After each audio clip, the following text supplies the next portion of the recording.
Good morning. Are you Isaac Darby? And Mr. Darby was previously in court, entered a plea of guilty to the second-degree felony offense of assault on a peace officer. I've received the pre-sentence report. Has everyone had an opportunity to review that report? Yes, Your Honor, we have. Hold on. Are there any additions or corrections? Not from the defense. Nothing from the state judge. And so, Mr. Darby, when someone's sentenced, I also get jail incident reports. And you've got several, and several of them include fighting. And so if I follow this agreement this morning, I want you to understand something, because part of your agreement is that you go to ISF. That's a 90-day program to help you make better decisions, which obviously you haven't figured out yet. If you get in trouble when you're in ISF, then your probation can be revoked before you ever hit the streets again. Do you understand? So whatever's going on with the fighting and acting the way you're acting, talking the way you're talking to the correctional officers, has to stop immediately. If I get an incident report from our jail before you go to ISF, you may not even make it to ISF. So it's going to be up to you if you really want to take advantage of this opportunity and be able to get out, serve your probation, and have a normal life like the rest of us. Do you understand? So I'm going to find that you entered your plea of guilty freely and voluntarily. Find that you're mentally competent. Thank you. Find sufficient evidence to find you guilty, and at this time find you guilty of the second-degree felony offense of assault on a peace officer. Sentence you in accordance with your agreement to a term of 10 years in prison, but I'm going to follow the agreement and probate that. You'll be on probation for 5 years. You're ordered to pay a $500 fine and to follow all of the rules and conditions of probation, which include entering and successfully completing the cognitive track of the ISF program. If you do all of that, this is a great opportunity, because it means for all practical purposes your case here in court is over, and you'll serve that time while you're out on probation. The other side of that, though, is if you violate any condition of probation, you can be brought back into court and you can be facing that 10-year sentence that you've already agreed to. Do you understand? I'm handing you the trial court certification that shows this was an agreement that I followed, and so you've waived your right to appeal.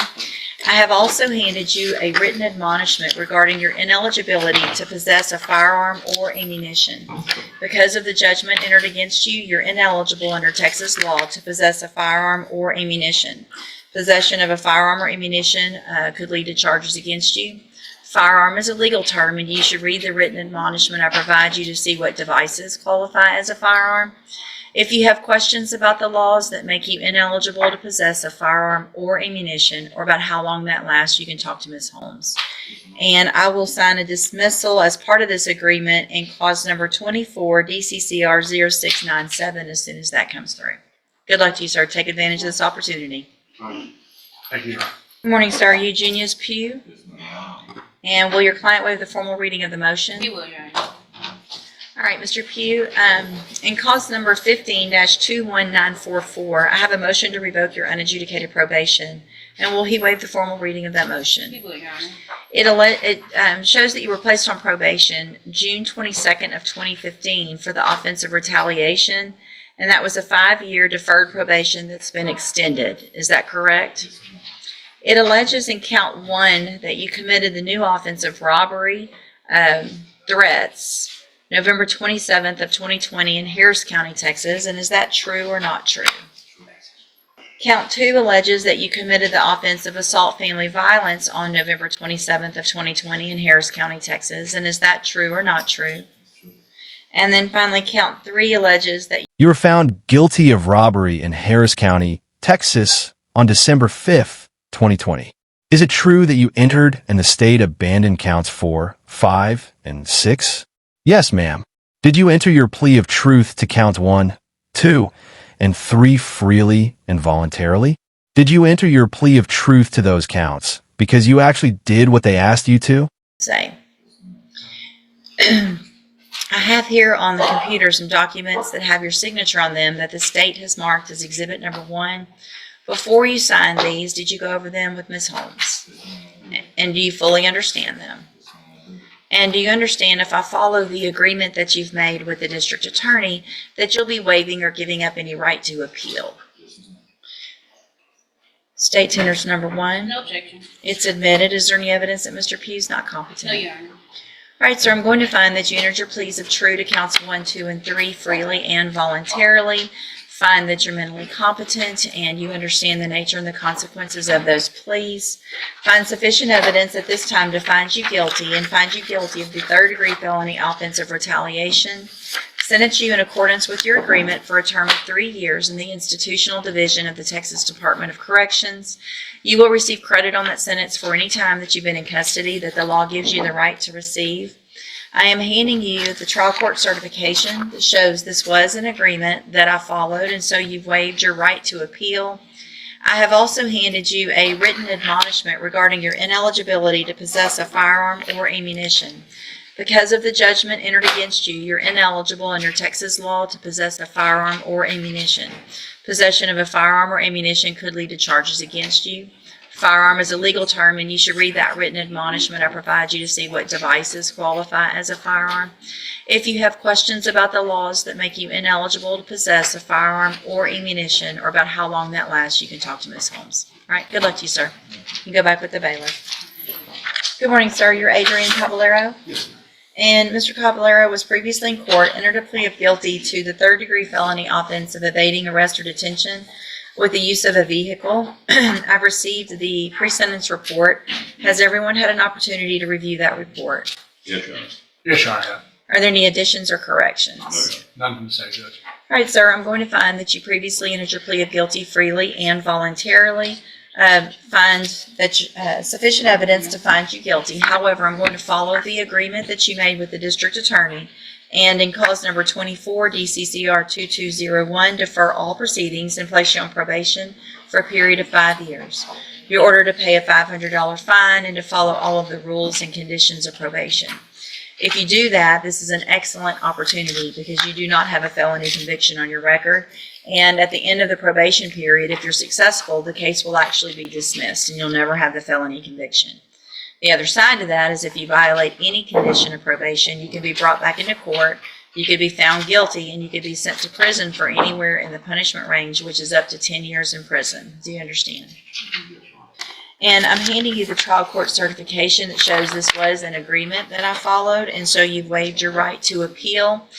You just need to have a seat here in the courtroom. Probation's going to call you up when she's ready to go over all of your paperwork. All right, good luck to you, sir. Good morning. You're Londi Vic. Additionally, Miss Vic has been in custody or at the appropriate facility for a considerable amount of time. The offense date is January 30th, 2023. So at this point, she has not regained competency, and we have passed the period on a state jail felony where we could continue to hold Miss Vic. She was charged with failing to comply with sex offender registration requirements and was found not competent to stand trial. Correct, Judge, and if I may, just for the court's knowledge and to document the record, she was found incompetent by this court and sentenced to the Big Spring State Hospital in July of 23 and again in February of 24. And so, yes, she has expired the length of time we could have incarcerated her in the state jail, yet she has failed to regain competency. Deputy Berry has worked diligently the last several weeks trying to find a place for her, and I just wanted to document for the record based on the nature of the offense and the fact that the state is in a position to now have to dismiss the case. The efforts that Deputy Berry has made to try to secure her some kind of location to help her and maybe step forward from there. So if she may, just Sure, let yes, you know ma'am. what she's done as an officer of the court. Thank you, Your Honor. We have tried several different locations, however, due to the nature of the registration, we are unable to locate proper placement at this time. Also because lack of income is going to be an issue as well. We do have plans to do reassessment and evaluation to see if she would need immediate stabilization for inpatient findings Okay. at this point. And then we can work from there to try to get her established. Okay. We also do have our mental health professional, Ms. Middletop, looking into possible another state hospital placement. Okay. And Judge, obviously, I don't know if she will be able to comprehend this, but she would be required upon her release, regardless of where she goes, if they find a placement or not, to register. Right. And we will we will try to closely monitor that and advise the appropriate agencies that she needs to register, that she has been released due to these circumstances, so that at least the community can be advised if necessary. Okay, I appreciate everything both of you have done to try to get something figured out. Obviously, Miss Vic, if you don't register like you're supposed to when you're released, you're going to be right back in custody. Do you understand that you're supposed to register as a sex offender? Yes, ma'am. And so when you're released from jail, you have to go to the police department and do that. If you don't, another case is going to be filed and you're going to be right back in here and we can go through this whole process for the next 2 years. Do you understand? Yes, ma'am. Okay. All right. Thank y'all. Appreciate everything you're trying to do still. And I'll sign that when it comes through. Good morning. Are you Nikia Jackson? Yes, ma'am. And Ms. Jackson, in cause number 1932344, you were here before. You're on a 10-year deferred probation for burglary of a habitation. And there was a motion to revoke your probation filed. You came to court, pled true to counts 1 through 9 in that motion. And I've received an updated pre-sentence report. Has everyone had an opportunity to review that report? We have, Yes, Your Honor, we have. Are there any additions or corrections to the report? not from the defense. No, Your Honor. All right, Mr. Rojas, and there was no agreement, correct? That is correct. Yes. All right. Right. Okay. Oh, Judge, we went over Cy at the jail, and I talked to Ms. Jackson about the possibility that the previous recommendation, had she been there at one point, might have been a fake one. She tells me that she doesn't feel the need for safety because she believes she got all the tools she needs from ISFI when she was there, which is her problem. If she thinks is that when she was released from ISF, she just was homeless, didn't have any place to go. And that one thing led to another. She didn't have a home, didn't have a phone, didn't have transportation. And that's one of the reasons, that she couldn't get into the drop program, which led one of the reasons we're here today. If you read her comments in the PSI, she's asking for another chance, and she truly wants another chance. She tells me that if she's given another chance, she does have a job for her on the outside. She's waiting. She has a job waiting for her at Waffle House. She has two possibilities of where she could be living. She could either go with her aunt who lives in Orange, I believe, who's a school teacher in Orange, or the manager, her manager at Waffle House would let her live with them in Port Arthur. And that's what she's asking me to do, Judge. I know that it's hard because of the comments on the PSI where she didn't report, didn't go to the drop program, she's kind of disappeared for a while. She's asking me for another chance, and I think she has some comments to make whenever the court feels it's appropriate. What's the status of the theft case and the failure to ID? Those are pending misdemeanors, Your Honor. Okay. I'll probably dismiss them if not. Okay. Mr. Nichols? Judge, I want to make the court aware of the full history on this case. Ms. Jackson was originally on probation before this court on a 2012 burglary. She then committed this offense, and we had a hearing. I think it was a 7-year cap originally, and she was continued on probation. Since that time, she's been ordered to and successfully completed ISF, but then continued to violate probation and was ordered. Would have been sent to safety last year, but then she absconded and stopped reporting. Along with that, I don't think she's done anything really since September of 24, and that's all the violations that are alleged for this motion. So she has been given every opportunity, every service that we offer to try to help her, and she keeps coming back to using and not participating in probation. So I think revocation is an order. Thank you, Mr. Nichols. All right. Ms. Jackson, do you want to say something? Yes, ma'am. Thank you for letting me appear and be able to speak on behalf today. Judge, whenever I did appear before you last time, I was on 2 10-year probations. I did complete one of them. And since then, I have been to ISF. I learned a lot from ISF. When I was released from ISF, I didn't have a stable place to live. I didn't have anything. And like he did say, I was off my meds. I wasn't in any kind of predicament to take care of myself.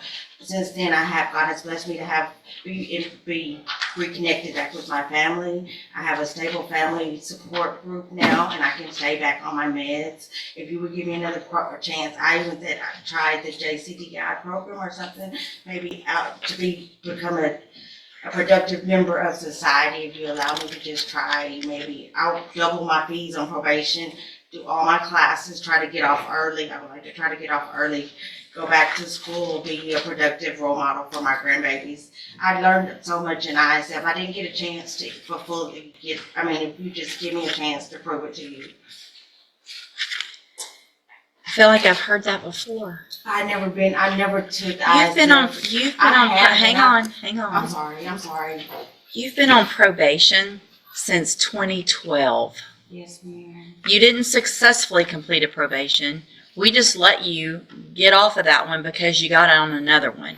Because while you were on a probation for a burglary of a habitation, you got another burglary of a habitation. And you were lucky at that point because you got another chance. And so here's the thing. You say you've learned from ISF. I really did. But, and maybe you did. But if you're going to stay on, the fact that I'm even considering this, so you don't think you need to go to SafeP? No, ma'am, if you just please, I have a job. You're not getting out today. You're going to prison or you're going to SafeP. It's that simple. You're not going to keep doing things that you're not, hang on. Okay, yes. You're not going to keep messing up and then get rewarded for that bad behavior. Does that make sense? Yes, ma'am. So you've been given opportunities, both tracks of ISF.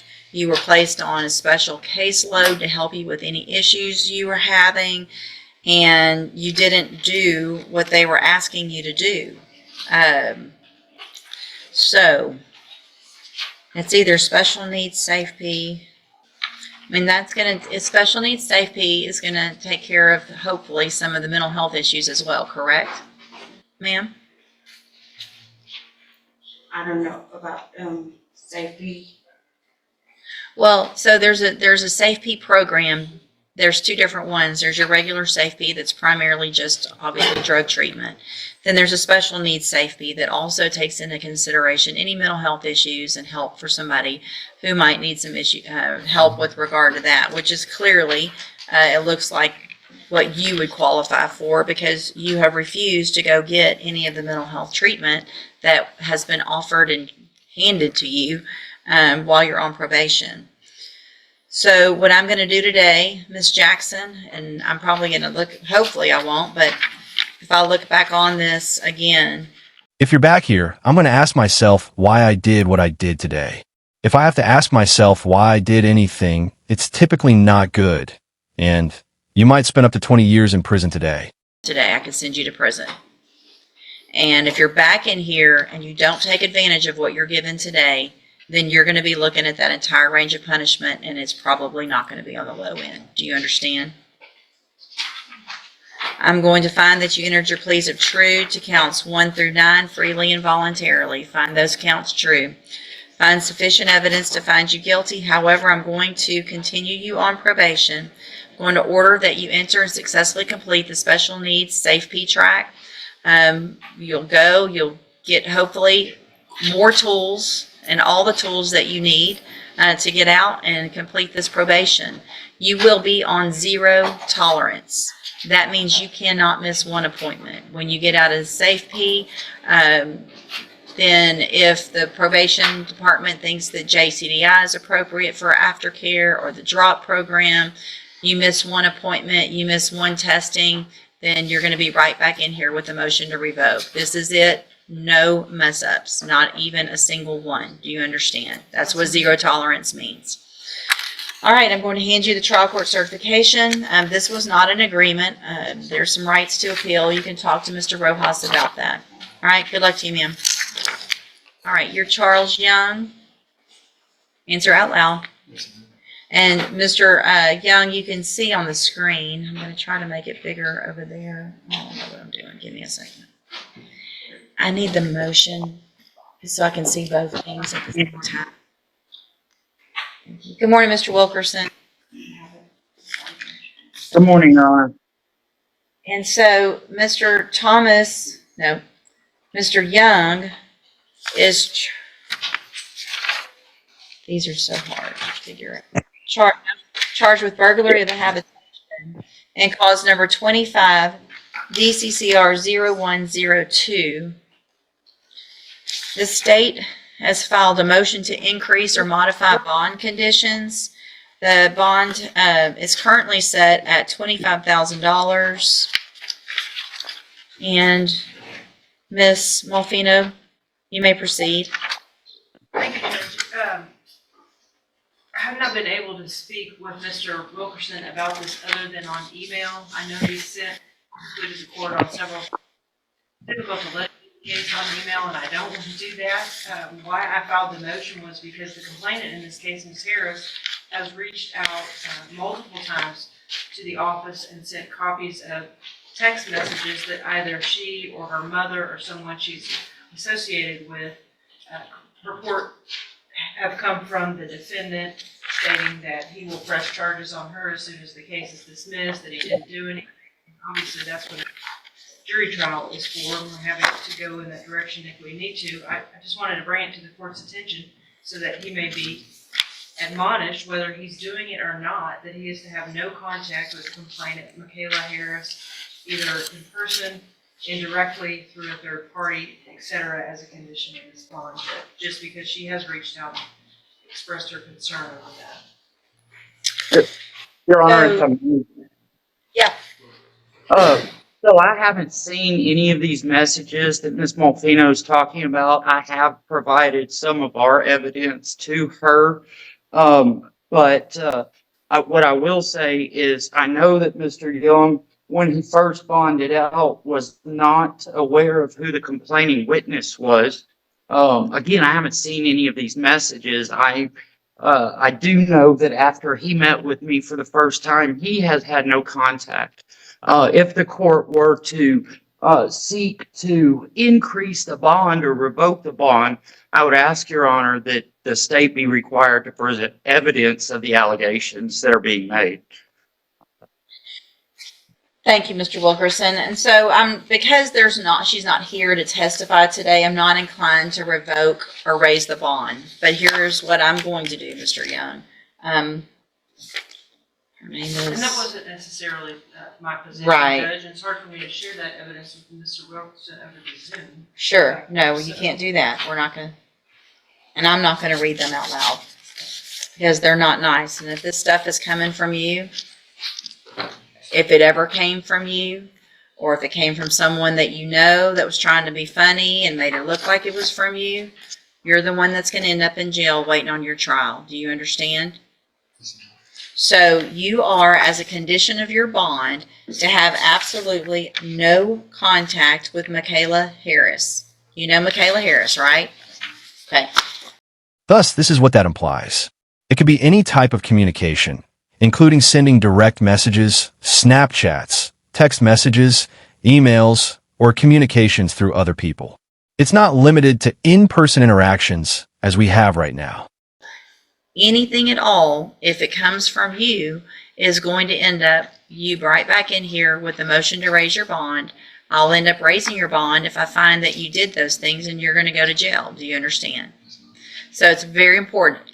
Even if she contacts you, let's say she reaches out to you and says, it's okay, let's talk, or let's meet, let's do whatever.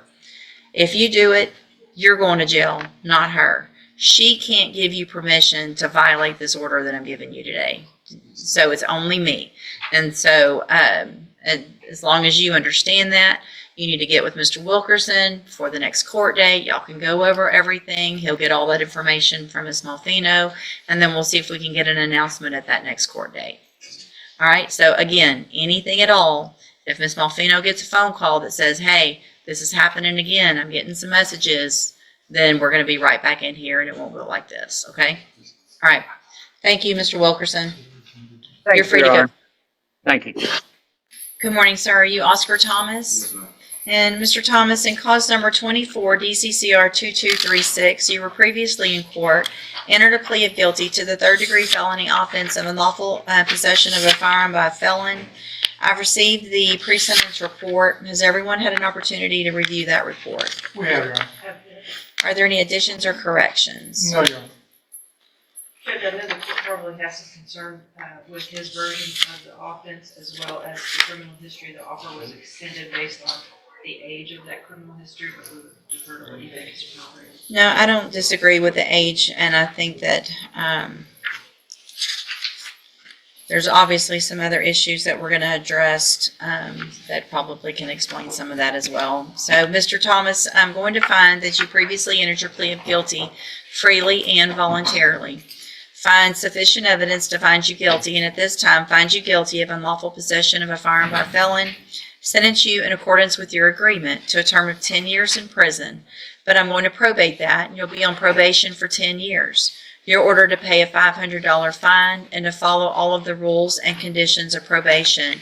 That is going to include having an assessment and following through with any mental health treatment that is recommended. Do you understand? If you do everything that you're supposed to while you're on this probation, then that means for all practical purposes, your case here in court is over, and you'll be able to serve that 10-year sentence while you're out on probation. The other side of that, though, is if you violate any condition of probation, you don't go to appointments, you don't follow up with everything, go where you're supposed to. If you violate the law, then you're going to be right back in here, and you will be facing the 10-year sentence that you've agreed to. Do you understand? Yes. I am handing you the trial court certification that shows this was an agreement that I followed, and so you've waived your right to appeal. I have also handed you a written admonishment regarding your ineligibility to possess a firearm or ammunition. Obviously, you know this because of the case against you, but I'm required to read this.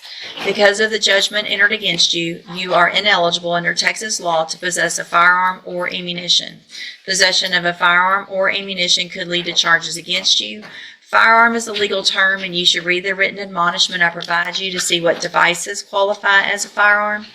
If you have questions about the laws that make you ineligible to possess a firearm or ammunition, or about how long that lasts, you can talk to Mr. Rojas. All right, good luck to you, sir.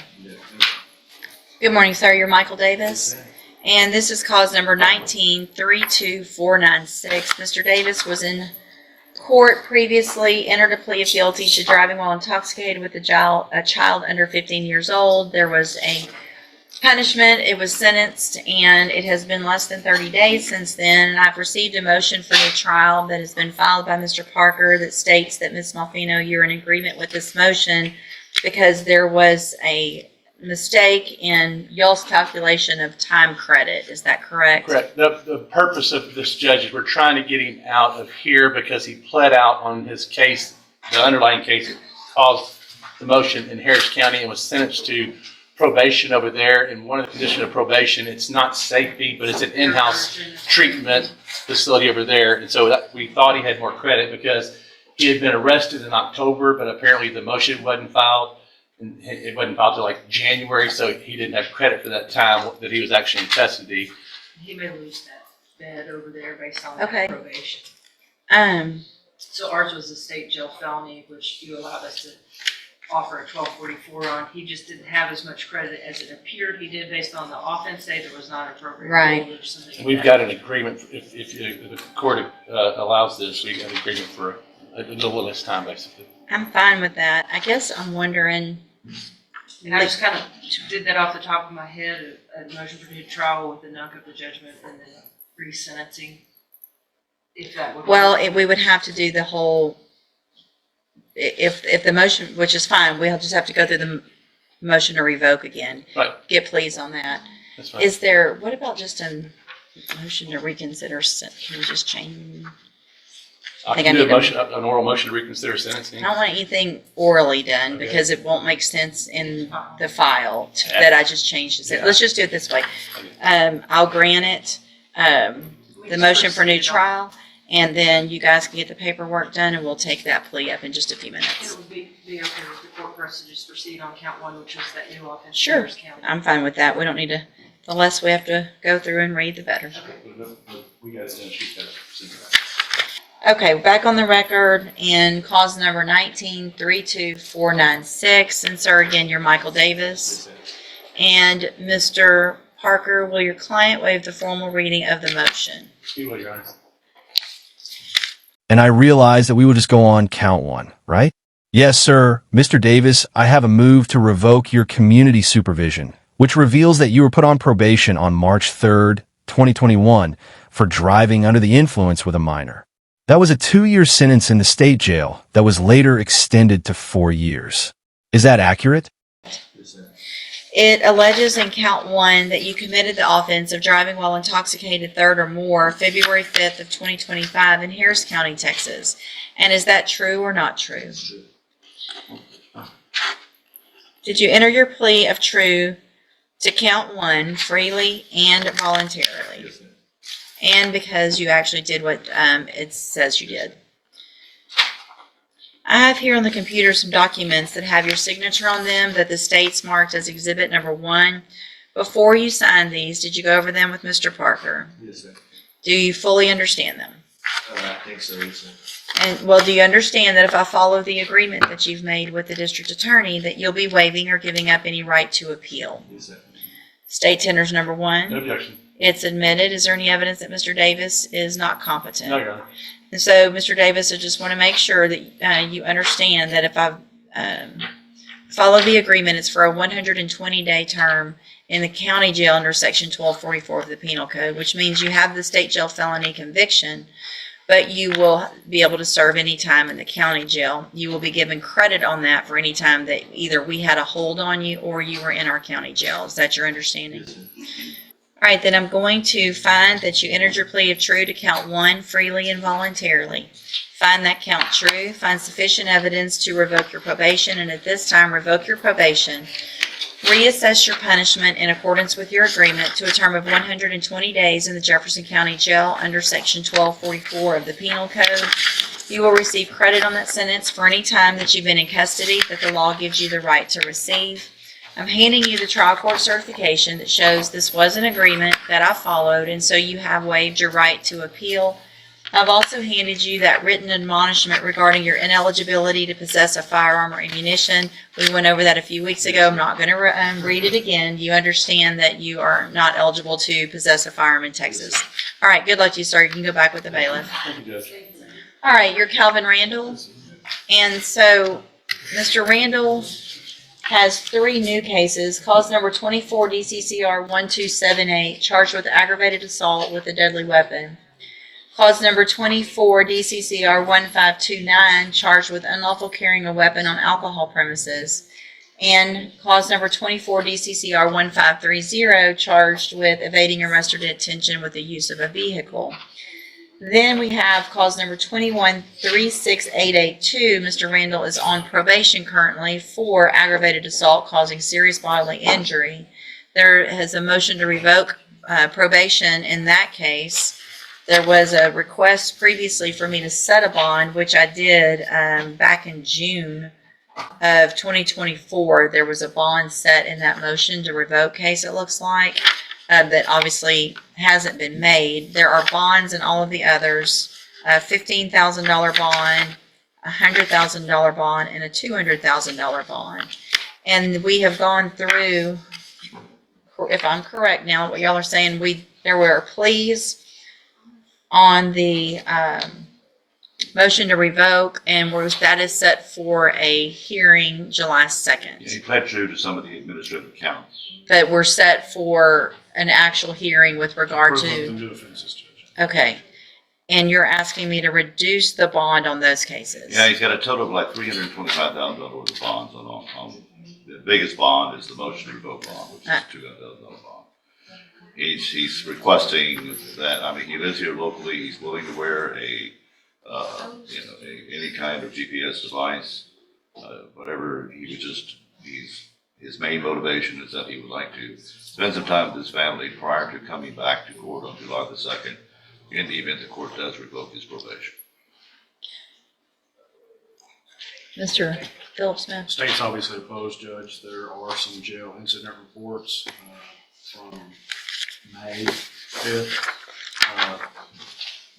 There are also others that go back to February, and some from June of last year as well. Well, the incidents on May the 5th is deal with, they requested that his blood sugar was about 300, and they requested that he do insulin, and he said, no, I'd like to try to get it down myself. Well, they made that to be an incident. I'm not worried Well, it about was that. also disrespectful and encouraging our inmates to be disrespectful. We want to protect Yeah, there's another incident from that same two day. from that same day. Hold on just a second. Just to get myself somewhat caught up, I'm taking judicial notice of the court's file in each of the cases and going over the presumptive probable cause affidavit related to those new instances. Well, all right. Okay. Two of the cases, the misdemeanors were reviewed by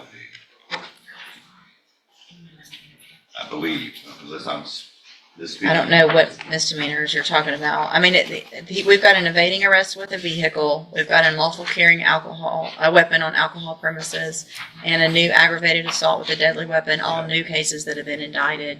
Yeah, It looks like there was probably, based on the probable cause, I'm guessing there was an evading on foot, potentially, just a regular evading, because that's what one of the allegations. For example, the weapon on the alcohol is not going to be, as a matter of law, it's not going to be viable because the premises that he was alleged to have been on does not serve alcohol. And the statute's been amended that for him to be guilty of that offense, it has to be a premise in which they serve alcohol and those premises do not.